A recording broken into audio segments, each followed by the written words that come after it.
তোমার জন্য একটা সারপ্রাইজ বানিয়েছি। ও মা, এটা কখন বানাইছো তুমি এগুলো? এবার তুমি খাবা, খেয়ে হচ্ছে বলবা কোনটা টেস্ট কেমন হয়েছে আর কোনটা বেশি ভালো, কম ভালো, মাঝারি ভালো। তুমি খাই দাও। আচ্ছা আগে হচ্ছে এইটা দিই, হ্যাঁ? আমি অর্ধ দূর খাবো আচ্ছা আগে একটু খেয়ে খেয়ে দেখো। নেক্সট। হুম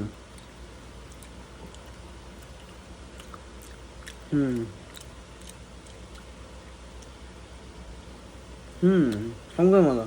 তাও বেশি কোনটা বেশি ভালো লাগছে? যা কোনটা আবার দেখিছো?